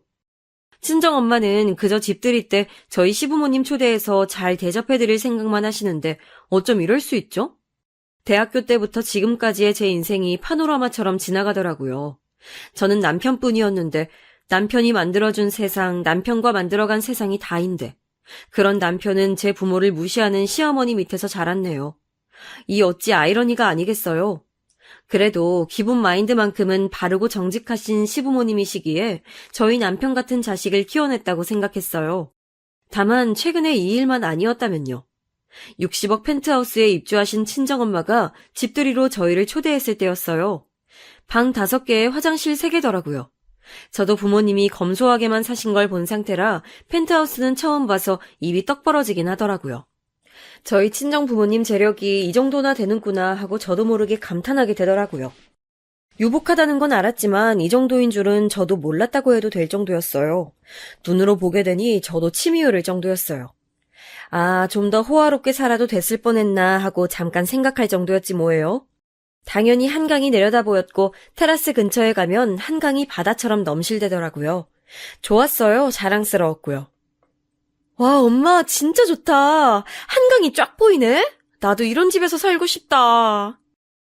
괜히 시부모님 앞에서 어깨도 펴지는 것 같더라고요. 돈 가지고 유세 부릴 마음으로 결혼한 건 아니었고 자랑하려고 집들이 초대한 건 더더욱 아니었지만요. 이제 우리 친정부모님 무시 안 하시겠지 하는 생각도 들었어요. 그런 기대를 잠시나마 했었어요. 제 욕심이었음을 깨닫기까지 오래 걸리지 않았지만요. 시부모님은 저희 친정부모님 앞에서는 고깝게 행동하시진 않더라고요. 매너 있고 예의 있게 대해주셨고 즐거운 집들이 파티가 된 이후에 돌아가셨어요. 아, 이렇게 우리 관계는 부드러워지겠구나. 더 이상 나도 시골 촌뜨기 취급은 안 받겠구나 하고 기대했지요. 그런데 웬걸요. 항상 앞에 벌어질 일을 예측하지 못하는 게 우리네 삶 아니던가요. 그게 제 앞에 닥칠 일일 줄은 몰랐지만 말이에요. 시어머니한테서 전화가 왔어요. 일상 얘기를 이어가다 갑자기 집들이 때 화제로 말을 바꾸시더니 아니 근데 2명이 함께 사는데 집이 너무 크지 않니? 그래도 사람이 분수에 맞게 사는 것이 좋은데 시골집 사시다가 그 큰 집을 어떻게 관리하시겠니? 네가 좀 도와줘야겠다. 아, 네. 그리고 거기 겨울엔 춥겠더라. 난방비가 장난 아니겠어. 몇백은 나오겠더라. 근데 말이야, 그 넓은 집 청소는 누가 하니? 청소하기 힘들겠더라. 청소하다가 더 늙겠어. 아주 뼈가 삭겠네. 차마 입에 담기 민망할 정도로 제 앞에서 그런 비아냥을 서슴지 않으시더라고요. 청소는요, 사실 저희 친정 부모님의 가정일 봐주시는 이모님이 오시고요. 난방비는요, 난방비 걱정되면 60억짜리 펜트하우스에 살 수 있을까요? 물론 이걸 생각 못하셔서 시어머니가 저렇게 말씀하셨던 건 아니겠죠. 그저 배가 아픈 모양이더라고요. 그러면서 시어머니가 뭐라고 하시는 줄 아세요? 저렇게 재산을 많이 숨겨놓으시고는 평범한 척 하셨다면서 갑자기 어디 땅이 좋은 데가 있다며 투자하실 생각은 없으실까 하고 물으시는 거예요. 아니, 무슨 땅 투자요? 순간 갑자기 위기감이 들어 친정 부모님께는 말씀 못 드린다 했더니 그 정도 여윳돈 없을 리가 없을 텐데 가족끼리 좀 돕고 사는 거지 하시더라고요. 예, 그러는 거 아니다. 한 가족끼린 서로 도와야지. 같이 잘 돼야 배 안 아프고 좋지. 그래야 덕이 쌓이는 거야. 네, 시골 촌뜨기인 제가 돈 가지고 걱정 끼칠까봐 그렇게 역정내시더니 이제는 저희 집 돈을 노리시더라고요. 근데 어쩌겠어요. 그걸 계속 모른 척할 수 없잖아요. 귀를 닫고 살 수도 없고 아예 척지고 안 보고 살 수도 없잖아요. 그래도 사랑하는 남편의 어머니신데. 그래서 그냥 제가 모아놓은 돈 박박 긁어 모아서 해드렸어요. 2천만 원. 저도 돈 없는데 어떻게 모아서 겨우 맞춰드린 거죠. 그러면 이제 그만하실 줄 알았던 거죠. 그때 제가 얼마나 어리석었나 몰라요. 지금 생각해보면. 남편한텐 얘기도 안 했어요. 저희 부부 정말 속 얘기 다 터놓는 사이거든요. 근데 자기 어머니가 저한테 그렇게 돈 얘기한 걸 알면 저희 남편 너무 힘들어할 것 같은 거예요. 도저히 말을 못하고 저 혼자 조용히 해결하면 될 줄 알았던 거죠. 지금 생각하니 얼마나 제가 답답한 짓을 했는지 모르겠네요. 정말 한숨만 나오네요. 그때 저의 뺨이라도 후려 갈기고 싶어요. 근데 속병이 생길 것 같은 거예요. 이때까지 시골 촌뜨기 취급받은 것도 서러운데 돈까지 뜯긴 것 같아서요. 그래서 친정엄마한테만 말했어요. 엄마, 사실 말할 게 있는데. 뭔데? 뜸들이지 말고 말해봐. 기둥 같은 저희 친정 부모님, 이 사실을 아시고도 의연하게 잘했다, 어른스럽게 잘 넘겼다, 이렇게만 말해주시고는 제가 시어머니께 드린 돈보다 더 큰 돈을 제 통장에 넣어주셨어요. 엄마 아빠가 있으니까 걱정 말라고, 이럴 때 필요한 게 부모 아니냐고, 이럴 때 기대는 게 부모니까 걱정하지 말고 눈물도 흘리지 말라고, 남편은 따뜻한 사람이니 믿고 살면 되지 않냐고. 그 말이 다 위로가 됐고 이때까지 제가 한 행동이 틀리지 않았다고 생각하면서 위로 삼았죠. 그리고 바보같이 남편한테 얘기했지 뭐예요. 마음이 편안해져서 그랬는지 남편이랑 와인 한잔하면서 식탁에 앉아있다가 이런저런 일이 있어서 시어머니께 돈을 좀 보태드렸는데 친정 부모님이 다시 채워주셔서 괜찮아졌다고 말해버렸어요.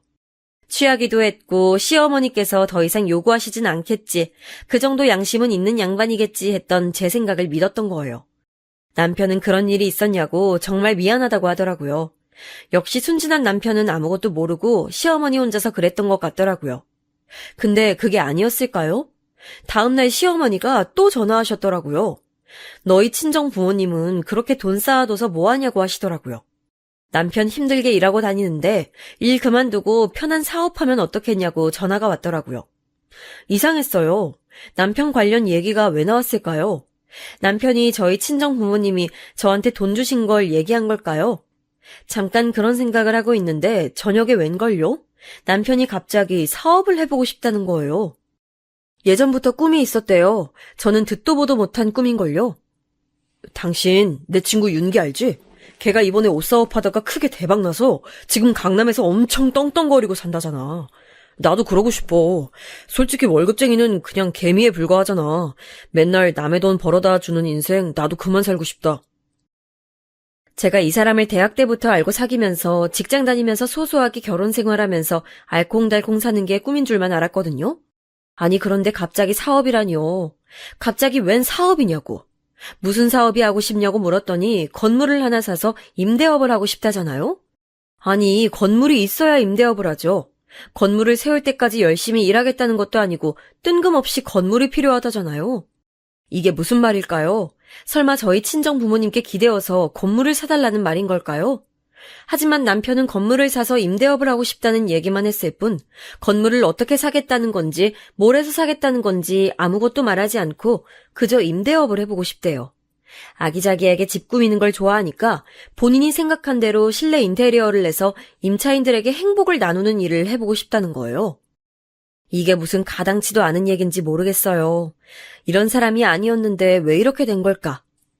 우리 친정 부모님 집을 보고는 딴 마음이 들었나부터 시작해서 대체 갑자기 완전히 다른 사람이 돼서 돈 욕심 부리는 남편이 내 남편이 맞나 믿기지 않았어요. 그렇지만 지금까지 제가 믿어왔던 남편을 부정하기란 쉽지 않았어요. 내 남편이 그럴 리가 없다고 생각한 거죠. 정말로 근면성실하게 일해서 모은 돈으로 건물을 사겠다고 생각한 것일 수도 있잖아요. 그냥 먼 미래의 꿈을 얘기한 것일 수도 있는 거 아니겠어요? 그래서 제가 그랬어요. 그럼 건물 살 수 있지. 여보가 지금까지 열심히 일해왔고 나도 열심히 일하고 있으니까 우리도 언젠가는 건물 사서 좀 편하게 살 수 있는 날도 올 수 있지. 하지만 우리가 그러려고 사는 건 아니니까 조급해하지 말고 현재에 충실하자. 자기야, 왜 세상 물정 모르는 소리를 해? 이렇게 일해서 언제 건물을 사? 말이 돼? 아니 그럼 설마 당신 건물을 사고 싶다고 본인이 먼저 말해놓고 저한테 왜 이러는 걸까요? 싶던 찰나에 친정부모님의 60억짜리 펜트하우스가 생각나더라고요. 아, 우리 친정부모님 돈을 노리는구나. 아니, 돈을 노린다기보다는 친정부모님에게 기대고 싶구나 이렇게 생각이 들더라고요. 아니, 어떻게 대학 때부터 봐왔던 그 순진하고 착하기만 하던 남편이 이렇게 변할 수가 있지 하고 배신감까지 들더라고요. 그래서 그날은 그냥 그만 얘기하자고 하고 방으로 휙 들어가 버렸어요. 제가 대화를 피한 거죠. 물론 일방적이기만 했으니 대화라고 할 순 없지만요. 그렇게 남편은 그날부터 끊임없이 저를 압박해와요. 건물이 사고 싶다고요. 그리고 저희는 생전하지도 않던 부부싸움도 하게 됐어요. 그러던 어느 날은 외박도 하는 거예요. 아니, 퇴근하면 집으로 직행하던 사람이 외박이라니. 저는 처음 겪어보는 상황이 갑자기 많아져서 그냥 멘탈이 붕괴되더라고요. 이렇게 사람이 변할 수가 있나 싶은 생각도 들고 제가 사람을 잘못 봤나 하는 생각이 들더라고요. 그렇게 실망감만 커지던 중에 친구들 모임에 있어서 나갔어요. 친구들과 이런저런 얘기를 하던 중에 맥주 한잔하면서 얘기를 나누고 있었거든요. 저도 모르게 눈물이 왈칵 쏟아지더라고요. 평생 이렇게 쭈글쭈글한 표정으로 있는 걸 본 적이 없는 제 친구들이 저를 보더니 왜 그러냐고 계속 묻더라고요. 너 남편하고 문제 있지? 아니 뭐 네 남편 여자 생겼어? 어? 친구들 눈치가 백단이었어요. 아니 그러면 네가 뭐가 답답해서 그런 죽상을 하고 있는 건데? 그래서 자초지종을 다 설명했어요. 저도 답답한 마음에 처음부터 끝까지 그냥 무슨 하소연하듯이 줄줄이 다 말하고 있었어요. 결혼 전부터 시골 촌뜨기 취급하던 시어머니, 순진하고 착한 내 남편이 변한 얘기, 건물 사서 임대업하고 싶다는 남편, 늘어난 부부싸움, 그리고 갑작스러운 남편의 외박까지 다 말해버렸어요. 친구들이 가만히 듣고 있더니 남편과 시모가 짜고 그러는 거 아니냐고 그러더라고요. 아니야 설마 그럴 리가. 거기다 남편이 외박한 얘기에 대해서는 여자가 생긴 거다 이렇게 얘기하더라고요. 그건 절대 아니에요. 제가 남편을 모르나요? 저희가 그 정도 믿음으로 결혼한 게 아니에요. 제가 말한 적이 없으니까 남편이 제가 이 정도로 유복한 줄은 몰랐겠지만 그냥 적당히 유복하게 살아온 저라고 알고 결혼한 거였고 저희 둘이서 모은 돈으로 알콩달콩 사는 거에 정말 손톱만큼도 불만 없이 그저 행복하기만 한 남편이었는걸요.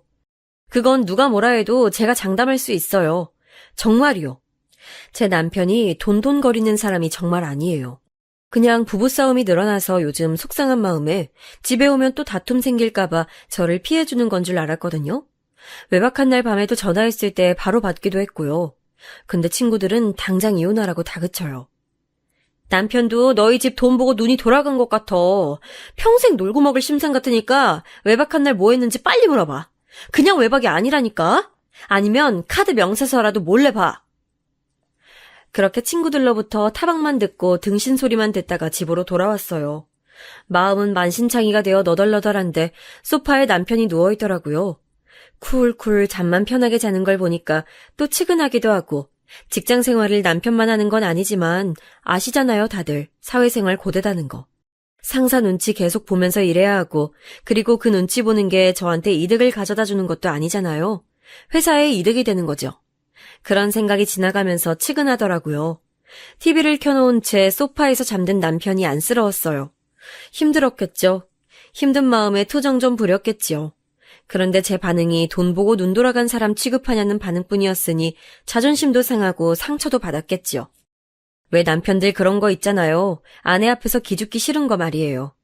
근데 제가 그렇게 남편 기죽이는 아내가 되어 있는 것 같더라고요. 그렇게 잠든 남편이 딱하기도 해서 안방에서 얇은 이불 하나 가져와서 살짝 덮어줬어요. 그러면서 또 느꼈죠. 저는 정말 남편을 사랑한다는 걸요. 그리고 또 한 번 믿고 싶었어요. 남편이 돈 때문에 그런 게 아니라는 걸요. 제 남편은 제가 대학 때부터 지켜봐왔으니까요. 친정엄마한테 전화를 걸었어요. 결혼하고 나서도 우리 둘이서 잘 살아보려고 했는데 막상 결혼해서 살아보니 힘들다고요. 그래, 안 그래도 둘이서 사는 거 짠했어. 도움 필요하면 언제든 도와줄게. 엄마, 그러면 정말 미안한데 이제 아기도 가져야 하는데 안정적인 현금 흐름이 필요한 것 같아. 지금 둘이서 직장을 다니는 걸로도 부족함이 없진 않지만 나 육아휴직도 해야 할 테니 더 안정적인 수입이 있어야 할 것 같아. 그랬더니 저희 엄마가 돈이 필요하면 그냥 줄 테니 말하라고 하시더라고요. 눈물이 왈칵 쏟아졌어요. 이래서 엄마는 엄마구나 하는 생각이 들더라고요. 엄마는 어떤 얘기를 해도 엄마구나 하는 생각이 들었어요. 제가 무슨 얘기를 해도 다 들어주는 게 엄마고, 제가 무슨 마음인지 말하지 않아도 알아채는 게 엄마구나 했어요. 눈물을 그렇게 흘리고 있는데 엄마가 무슨 일이 있냐고 그러시더라고요. 조그마한 건물 하나 사서 임대 수익을 받으면서 살면 마음도 편하고 아기 키우기에도 안정적일 것 같다고 말씀드렸어요. 결국 손 벌리지 않고 살겠다는 약속은 온데간데 없이 친정 부모님께 손을 벌리게 됐네요. 친정엄마는 두말 없이 알겠다고 하고 아버지랑 얘기한다고 하시면서 전화를 끊으셨어요. 순간 어떤 마음이 들었는지 아세요? 친정 부모님께 죄송하다는 마음보다 남편과 사이가 다시 좋아질 수 있다는 생각에 기분이 다시 좋아지는 거예요. 남편한테 그 길로 달려가서 말을 했더니 남편이 너무 좋아하더라고요. 정말 와 진짜 나 복 받았다. 든든한 장인어른 장모님 덕에 사위가 덕을 크게 보네. 직장 생활로 고돼서 잠깐 엇나갈 뻔했던 우리였지만 역시 제 남편은 제 남편이었어요. 제가 알던 그 사람이 맞던걸요. 그렇게 저희는 다시 행복한 신혼부부로 돌아왔어요. 겉으로는요. 지금 이 사연을 쓰면서도 눈물이 흐르네요. 겉으로는요, 행복했던 것 같아요. 얼마 지나지 않아 친정어머니가 건물을 하나 사서 제 명의로 해주셨어요. 저는 신경 쓸 것도 없이 그냥 제 건물이 하나 생긴 거예요. 정말 부모님 덕 보면서 사는 것에 욕심은 내지 않았는데 어쩌다 보니 부모님 덕으로 다 해결하는 꼴이 됐네요. 그치만 친정 부모님이 힘든 형편이 아니니 다행이랄까요? 그런 몹쓸 마음이 생기기도 했어요. 어차피 부유하신데 제가 좀 챙긴다고 해서 뭐 문제는 아니지 않을까요? 하는 마음도 살짝 생겼어요. 대학 졸업 후에는 도움받지 않고 나름 잘 살았으니 이 정도 도움은 괜찮지 않나 하는 생각도 했고요. 그렇게 건물을 받고 나서 남편의 태도는 싹 바뀌었어요. 다니던 직장을 그만두겠다는 거였어요. 저는 말도 안 된다고 생각했죠. 건물을 받았으니 이제 스트레스 없이 평소랑 똑같게 살 거라는 제 믿음과는 완전히 다르게 엇나가는 남편이요. 왜 다녀 직장을? 이제 굳이 일해서 월 몇백 버는 그런 소소한 일 하지 않아도 건물에서 따박따박 나오는 월세 받아가며 살기에도 충분하지 않아? 고생하지 말고 우리 알콩달콩하게 살아보자. 불가능한 얘기는 아니었지만 저는 스트레스 덜 받고 직장 생활을 하자는 뜻이었지 아예 놀고 먹자는 소리는 아니었어요. 남편을 이해 못하는 것은 아니에요. 저도 직장 다니면서 이상한 사람 많이 상대해봤고 그냥 때려치우고 마음 편하게 살까 생각도 많이 들지만 저는 제 일할 때 행복을 느끼는 사람이었기에 참을 수 있긴 했었어요. 남편은 이제 그것도 싫은가 봅니다. 그런데 말이죠. 그건 남편이고요. 시어머니는 왜 이러시는 걸까요? 시어머니는 저희에게 건물이 생긴 걸 남편을 통해 들으셨는지 불이 나게 저희 집에 오시더니 아니 이렇게 이제 건물도 생겼으니 부모 대접을 좀 받아야겠다고 으름장을 놓으시더라고요. 그럼 이제까지 제가 해드린 것은 부모 대접이 아니었나 봐요. 무슨 일을 하나 해결됐다 하고 한시름 놓으면 또 하나가 터지고 있는 첩첩산중이네요. 그것도 가족 간에 이런 일이 계속 생긴다는 게 너무 안타까워요. 친구들 말이 맞았던 걸까요? 돈 보고 눈이 돌아갔다는 말이요. 지금 남편 집안이 대놓고 우리 집 돈을 노리는 것 같다는 친구들 말이 맞았던 걸까요? 시어머니는 그렇게 매달 500만 원씩 용돈을 달라고 요구하시게 됐어요. 500 정도는 괜찮지? 500이나요? 500이나라니! 그 정도는 당연히 니네가 나한테 줘야 하는 액수인 거야. 아니, 제 한 달 월급이 500이 채 안 되는데 그 말인즉슨 저희가 모은 돈으로 용돈을 달라는 게 아니라 건물에서 나오는 임대 수익에서 월 500을 떼어달라는 뜻 아니겠어요? 한 달에 500은 좀 부담스럽기도 하고 건물은 저희 부모님이 해주신 거라 친정 부모님도 챙겨드려야 맞는 것 같다고 말씀드렸어요. 그랬더니 대뜸 명의도 네 것인데 왜 형편 멀쩡한 부모님을 또 챙기는 거냐고 그러시더라고요. 시부모 공양부터 똑바로 하라고 하시더라고요. 아니, 건물 임대 수익을 챙기고 싶었던 건 제 남편이 아니라 시부모님이었던 걸까요? 친구들에게 이야기를 또 했더니 건물을 사라고 한 것도 시어머니 계략이 아니었을까 하고 생각하더라고요. 그렇게 가만히 당하고 있다가 진짜 제대로 당할 거라고 하더라고요. 친구들은 얼른 건물을 처분해서 없애버리든가 네 명의니까 확실하게 의사를 전달해서 뺏기지 말라더군요. 저도 다 큰 성인이고 제 의사결정 하나 정도는 할 수 있는데 걱정 말라고 했죠. 그래서 시어머니께 다시 말씀드렸어요. 어머님, 아무래도 월 500은 안 될 것 같아요. 제가 그냥 솔직하게 말씀드릴게요. 월 임대 수익이 총 1,000만 원 정도인데 500씩이나 드리면 저희 친정 부모님도 챙겨드려야 되고 저희도 현금 흐름이 있어야 되는데 너무 부담스러워요. 그랬더니 시어머니가 소리를 빽 지르시더라고요. 월 몇백 그거 받으려고 친정 부모님이 너한테 건물씩이나 해주셨겠냐면서요. 그 용돈 몇백, 고작 몇백 그거 달라고 건물을 사줄 부모님이겠냐고. 그거 없이도 잘만 사시는 분들 아니냐고요. 그럴 바에는 돈 부족한 우리 집이 유용하게 쓰는 게 더 좋은 거라고 하시더라고요. 이게 제 남편을 낳아 길러주신 시어머니가 맞는지 의심스럽기까지 했어요. 언제는 서울에서 당신들처럼 부족함 없이 여유 있게 사는 게 쉬운 게 아니라면서 당신은 끄떡없으니 너희나 앞길 잘 트면서 살라고 하셨던 분이 제 과일 바구니와 꽃다발을 그렇게 약소하다는 듯이 보셨던 분이 맞나요? 믿어지지 않아요. 제가 이런 남편과 시어머니를 가족으로 끌어안고 살았다는 게 믿어지지 않아요. 그렇게 임대 수익을 가로챈 당한 지 어언 1년이 넘었어요. 한 달 용돈 500마리예요. 꾸준히 다달이 따박따박 500을 가져가고 계세요. 남편이요? 직장을 그만두고 프리랜서로 일하겠다고 하더니 프리랜서 일은 언제 시작은 했는지도 모르겠어요. 프리랜서 일은 항상 있는 일이 아니니까 일이 몰릴 때 바짝 하는 거라고 하더라고요. 누가 모르나요? 그렇지만 일하기 위한 노력조차 안 하니까 하는 말 아니겠어요? 그리고 건물은 왜 샀나요? 아기 낳아서 안정적으로 기르려고 건물을 받은 거였잖아요. 그 명목으로 받은 건물이 있지만 저희에게 아직 아기는 찾아오지 않았어요. 남편이 거부하기도 하고요. 예전보다 더 잦아진 외박도 그 이유 중 하나가 될 것 같네요. 남편은요, 허구한 날 게임을 하다가 홀연히 나가서는 다음날 오후나 되어서야 느지막하게 집에 들어오곤 해요. 어디에 갔었는지 물어봐도 별 대답이 없고요. 평소 낚시에는 관심도 없던 사람이 그렇게 낚시를 간다고 말하더라고요. 근데 그걸 시어머니께 어쩌다가 말씀드리면 시어머니는 좀 두라고만 하시대요. 남자가 직장생활 고되게 하다가 그만뒀으니 좀 쉬는 시간을 갖는 건데 옆에서 닥달하기만 하면 될 일도 안 된다나요. 제가 뭘 그렇게 닥달했나요? 건물 수익으로 안정적으로 살게 된 것도 저희 친정 부모님 아니었으면 꿈도 못 꿀 일 아니었던가요? 낚시 장비는 무슨 돈으로 샀을까요? 저야 직장생활 계속해오고 있지만 남편 낚시 장비는 건물 임대 수익으로 넉넉한 형편이 됐으니 그걸로 산 것이나 마찬가지죠. 결국 저희 친정부모님 돈으로 먹고 사는 거나 다름이 없는 것이 됐는데 남편은 고맙다는 표현은커녕 이제 다른 취미도 가져보고 싶다고 저러고 있네요. 골프를 쳐보겠다나요? 골프는 아무나 치나요? 평생 스포츠에는 관심도 없더니 사회생활 하려면 골프를 쳐야 한다고 하더라고요. 기가 막혀서 시부모님은 이미 벌써 골프 취미 가지고 계시고요. 서울에서 어려움 없이 사신 형편이시긴 했지만 골프 취미를 가지실 정도는 아니었거든요. 다 저희 건물에서 나오는 임대 수익 중 월 500을 용돈으로 타가시니까 거기서 골프채도 사시고 라운딩도 가시는 거겠죠. 이제 골프를 부지런히 치고 다니시니까 집안일 할 시간이 없다며 가정부도 필요하다고 하시네요.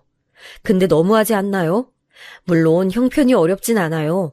친정 부모님이 주신 거긴 하지만 건물도 있고 제가 직장 생활도 하고 있으니 시부모님 용돈 드리면서 저희도 안정적으로 살 수 있어요. 그냥 기분 좋게 제가 용돈만 드리면 끝나는 건가요? 제가 예민해서 지금 행복하게 살 수 있음에도 과민하게 보는 걸까요?